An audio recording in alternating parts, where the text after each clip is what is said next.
Las personas privadas de la libertad son por definición vulnerables, pues han sido apartadas de su entorno cotidiano y ya no se les permite decidir sobre su propia vida. Así como las personas que viven sin libertad, la pobreza también es una privación. De acuerdo con Amartya Sen, la pobreza es la privación de capacidades básicas, que se expresa en elevados niveles de analfabetismo, mortalidad prematura y desnutrición. Entonces, cualquier privación es una situación que atenta contra la libertad y contra los derechos fundamentales, pues la pobreza representa un obstáculo para desarrollar sus capacidades básicas y una serie de daños fisiológicos por el hambre, la desnutrición y las enfermedades.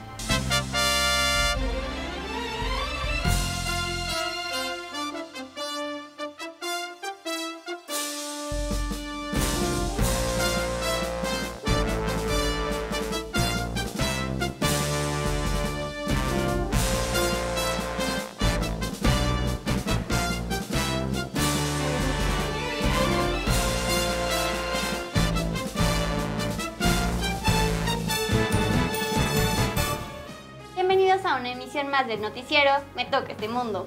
Hoy tendremos noticias, entrevistas sobre personas en situación de privación de la libertad. Soy Ainda Macías y me complace compartir este espacio con ustedes y con Kevin. Muchas gracias, Ainda. Esto es Me Toca Este Mundo. ¡Comenzamos!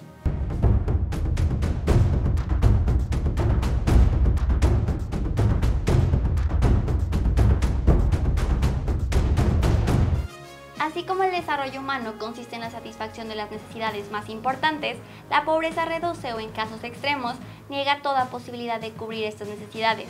Desde la redacción nos informan que el economista hindú Amartya Sen, reconocido por su trabajo sobre la teoría de la elección social, el bienestar económico y el desarrollo humano, sostiene que la expansión de la libertad es el medio y el fin del desarrollo. Características del enfoque de capacidades. A. Centrado en el ser humano que persigue y lleva a cabo los objetivos que valora. B. Reconoce la diversidad de las necesidades y prioridades humanas. C. Hace énfasis en las complementariedades de la misma persona. D. Se preocupa por la moral, la ética y la justicia. En México, entre enero y agosto de 2021, 149.903 personas fueron presentadas como extranjeros no documentados. 1.208 fueron deportados. 59.080 fueron devueltos por retorno asistido. Estadísticas básicas Segov.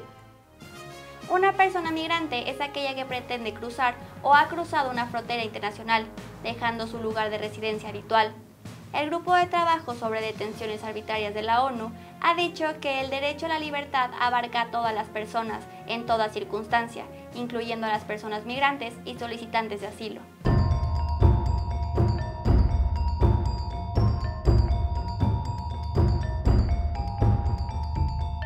La detención arbitraria contra personas migrantes está prohibida, aún en situaciones de emergencia nacional, de seguridad pública, incluso ante un movimiento masivo de personas migrantes o solicitudes de asilo. La entrada y permanencia irregular en un país de personas migrantes no es una razón para tratarlas como si cometieran un acto criminal. Las detenciones o custodias administrativas en el contexto de la migración deben ser aplicadas como una medida excepcional o de último recurso. La necesidad de detención de personas migrantes debe ser evaluada caso por caso, independientemente del estatus migratorio de la persona. Toda detención durante procedimientos migratorios debe ser breve. Las personas privadas de libertad por migración tienen derecho a iniciar un procedimiento ante un tribunal para que se decida sobre la legalidad de su detención y la reparación del daño. Este es un derecho humano. Las personas detenidas durante un procedimiento migratorio tienen derechos y deben ser tratadas sin discriminación. Tienen derecho a ser informadas por escrito y en un idioma que entiendan sobre las razones de su detención, el tiempo que durará y la posibilidad de cuestionar la legalidad de tal decisión. Tienen derecho a ser representadas y a tener asesoría legal. También tienen derecho a contactar al consulado de su país y de comunicarse con sus familiares y con el mundo exterior.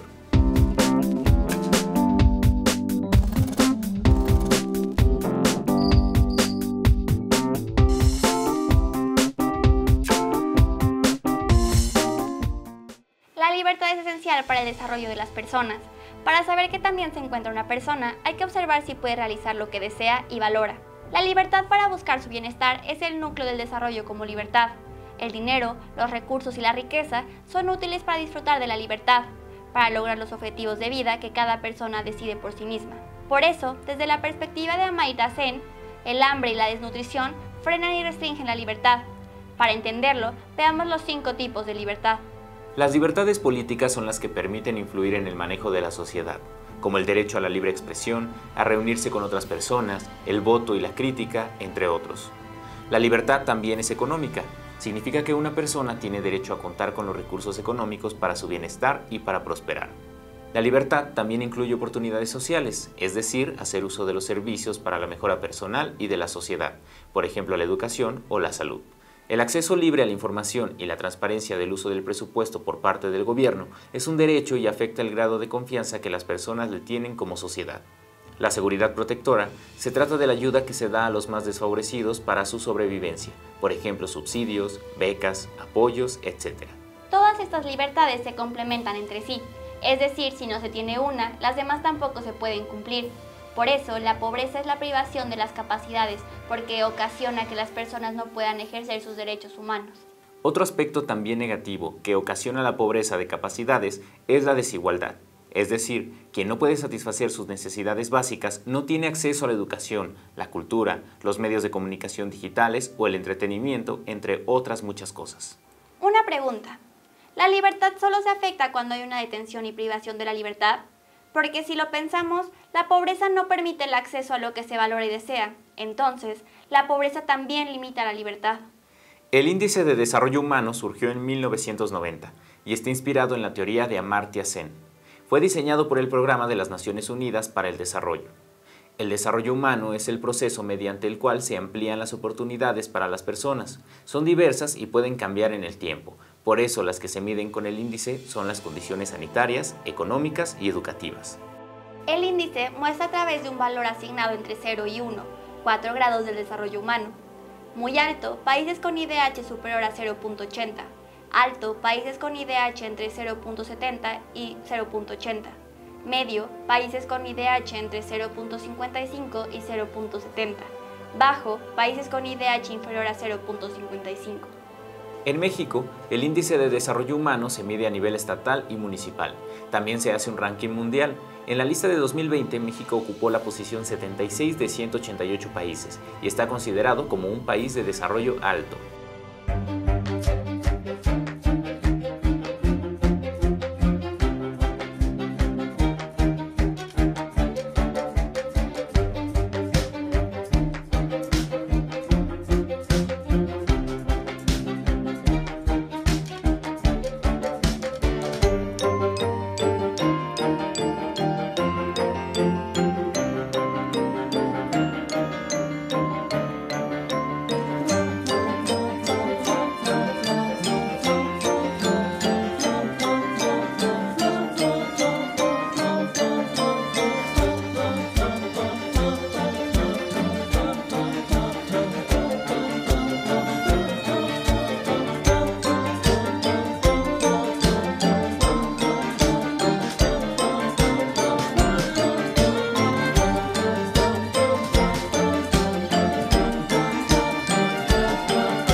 Poner fin a la pobreza es el primero de 17 objetivos de la Agenda del 2030 para el Desarrollo Sostenible.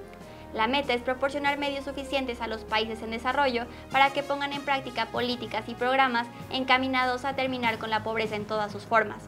Para el 2030, el objetivo a nivel mundial es asegurar que todas las personas en el mundo tengan el mismo derecho al aprovechamiento de los recursos económicos y el acceso a servicios básicos. Más de 700 millones de personas, que equivale al 10% de la población mundial, vive en pobreza, o sea, con dificultades para satisfacer las necesidades básicas, como salud, educación y acceso al agua. En su mayoría, las personas en pobreza viven con menos de $2 al día en el África subsahariana. Tener un trabajo no garantiza una vida digna en las personas de situación de pobreza. En 2018, en todo el mundo, el 8% de los trabajadores y sus familias vivían en pobreza. Con el COVID-19, la situación empeoró. Algunos países no solo corren el riesgo de enfrentar una grave crisis sanitaria, también están en peligro de una crisis económica y social. La pobreza limita la libertad y es una forma no visible de privación y violencia. Más de la mitad de las personas refugiadas en el mundo tiene menos de 18 años. Actualmente hay unos 33 millones de niños y niñas que han cruzado fronteras internacionales buscando seguridad u oportunidades. Muchos lo hacen solos. Los niños migrantes a menudo enfrentan numerosas dificultades en el camino, en el lugar de destino y cuando regresan. Pueden ser obligados a realizar trabajo infantil, a contraer matrimonio precoz, estar expuestos a ser víctimas o reclutados por la delincuencia organizada, sometidos a trata de personas y otros riesgos de violencia y explotación. A menudo los niños migrantes y desplazados tienen 5 veces más riesgo de no ir a la escuela y no recibir atención médica de calidad, además de las dificultades que tienen por consecuencias físicas y psicológicas de la experiencia de migración, lo que limita el desarrollo de su potencial humano.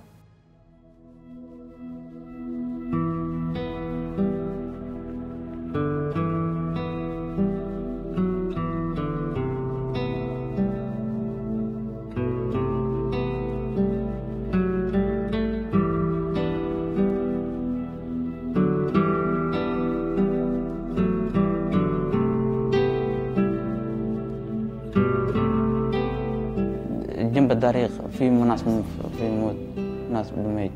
أنا فكرت ناس بيموت زي ناس بيموت تيتو بيموت. We got separated from our mom. My brother and I, we felt lonely and scared. Pues me quería graduar, pero no pude.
La pobreza y discriminación obligan a las personas a emigrar. Luego, desde que salen de su país de origen, durante su camino y al llegar al país de destino, sufren discriminación. Quienes logran llegar a su destino muchas veces viven discriminados para siempre. Muchas mujeres migrantes, también niñas y niños, son víctimas de traficantes de personas. En otros casos son detenidas por la policía y trasladadas a centros administrativos o prisiones. Cuando no llegan a su destino, son deportadas a su país de origen. En algunos casos mueren en el camino, son secuestrados o se quedan a vivir en lugares de tránsito.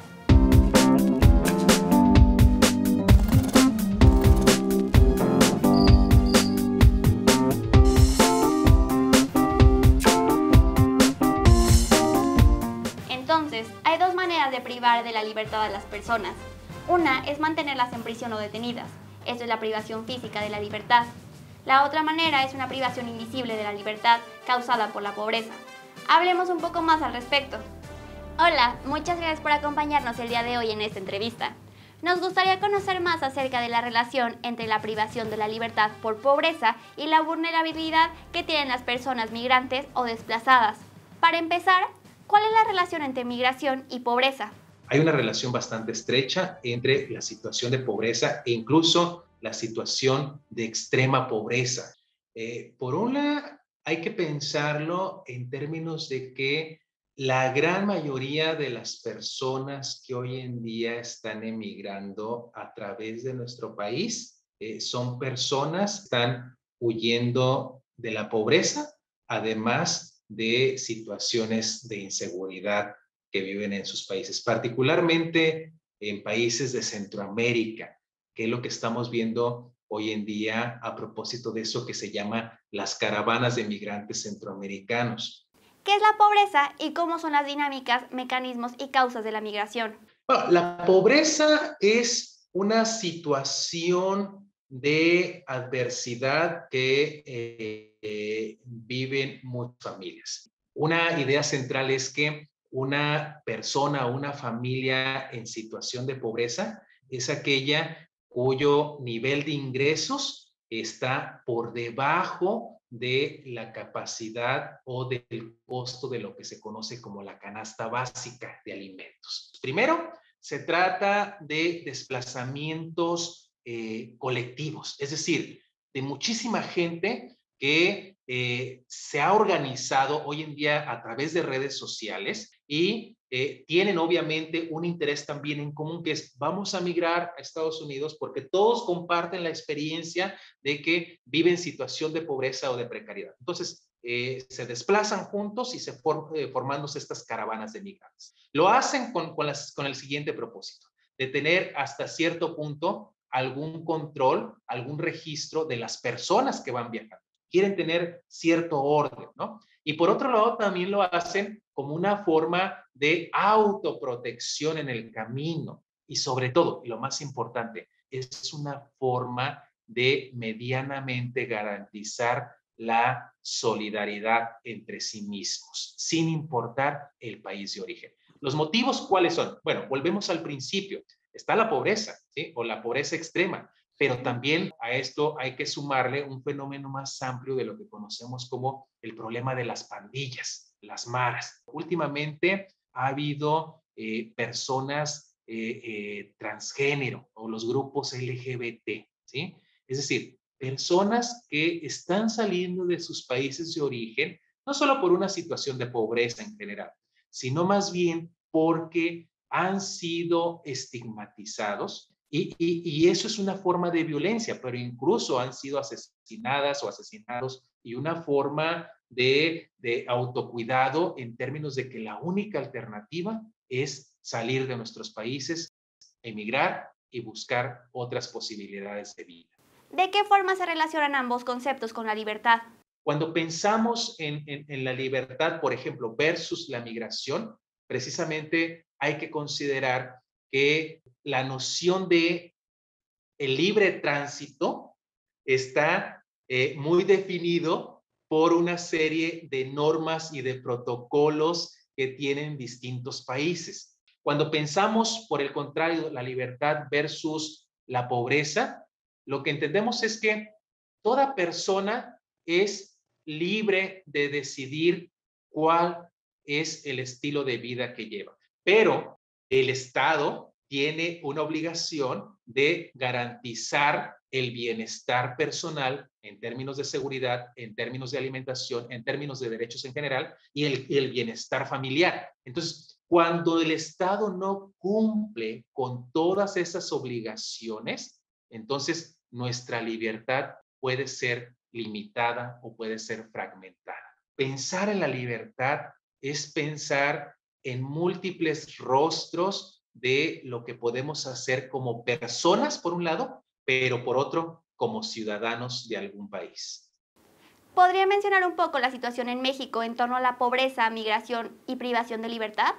Hasta el 2020, alrededor de 38%, 39% de la población en nuestro país está en situación de pobreza.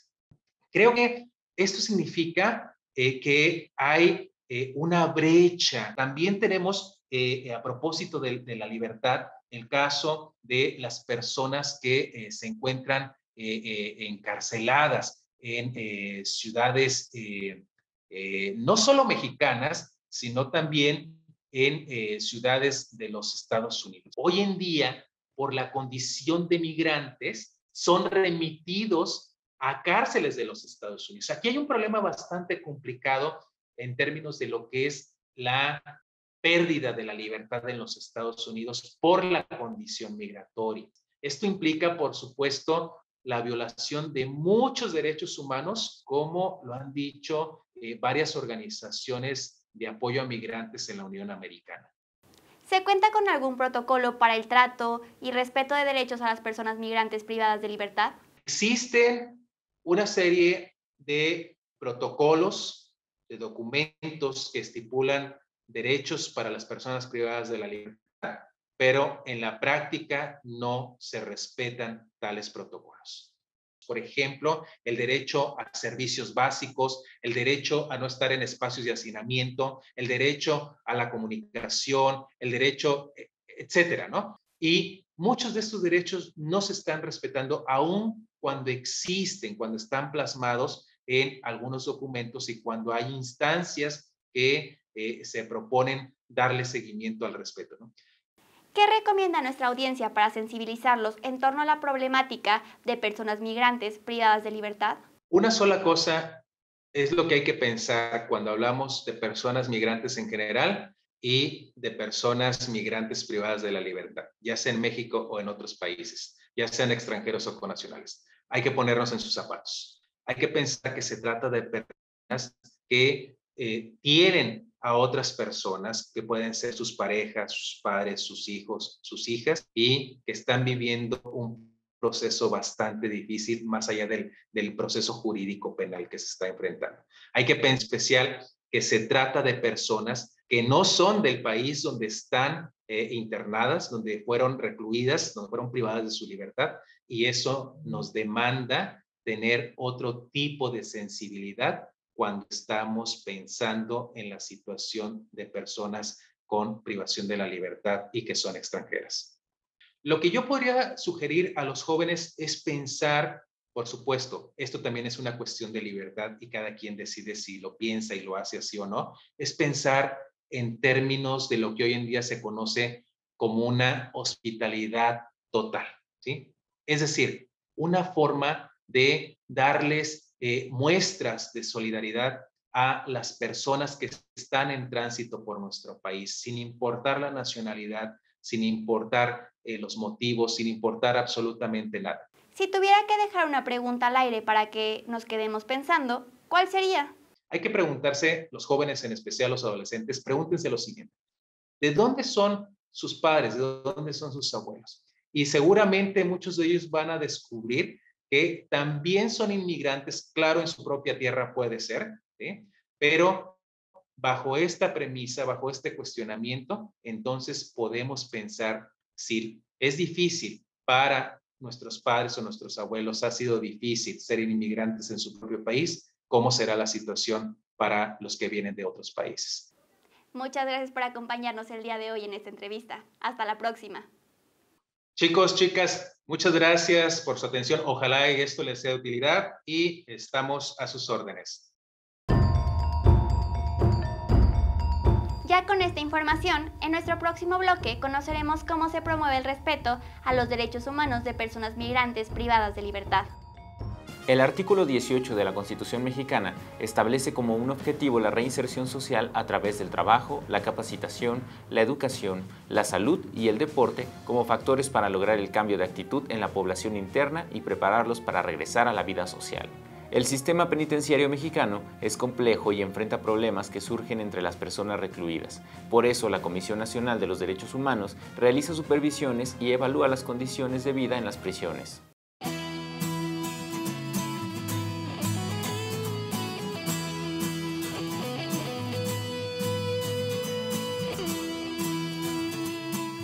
Dentro de las buenas prácticas para respetar el derecho de las personas privadas de libertad, se encuentra el acceso a instalaciones sanitarias higiénicas y suficientes, que aseguren su privacidad, el respeto a su dignidad y el acceso a productos básicos de higiene personal. Si quieres conocer más sobre este tema y al mismo tiempo enterarte sobre las organizaciones que velan por los derechos de las personas migrantes privadas de libertad, te invitamos a conocer los informes que se han realizado. Enseguida, te compartiremos el informe especial que realizó el relator de las Naciones Unidas.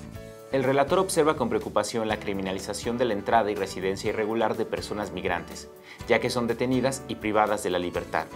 Al respecto, el Grupo de Trabajo sobre la Detención Arbitraria de la ONU ha señalado que tipificar como delito la entrada ilegal en el territorio de un Estado trasciende el interés legítimo de controlar y regular la inmigración ilegal y da lugar a detenciones innecesarias. Los migrantes privados de libertad se encuentran en situación vulnerable. Por esta razón, tienen derecho a contar con un intérprete o traductor, acceso inmediato a un abogado, atención médica y medios para sobreponerse. Si quieres saber más, te invitamos a investigar sobre este importante tema. Puedes leer el informe de la Organización Internacional para las Migraciones que se publica cada año y el informe de desarrollo humano en la página oficial de la ONU. Hoy conocimos la relación entre la pobreza, la migración y la privación de libertad. También acerca de la criminalización que padecen quienes dejan a sus familias y su país para buscar mejores oportunidades. La migración es un problema creciente, complejo y lleno de aristas. Lo importante es identificar que para ejercer plenamente la libertad es necesario combatir la pobreza. La propuesta es que todas y todos como comunidad educativa frenemos las violaciones a los derechos humanos, que apoyemos a quienes están en busca de mejores oportunidades y que la próxima vez que te encuentres de frente a un migrante le expreses tu comprensión y solidaridad. Ejerce tu libertad con responsabilidad y aprovecha las oportunidades para contribuir a hacer mejor la vida de los demás. Esto fue el noticiario Me Toca Este Mundo. A nuestros televidentes los invitamos a hacer este programa con nosotros. Participa con Jóvenes en TV, un espacio de reflexión y construcción del conocimiento. ¡Hasta la próxima! Visítanos en jovenesencasa.sed.gov.mx. Únete a la comunidad de Jóvenes en Casa en Facebook.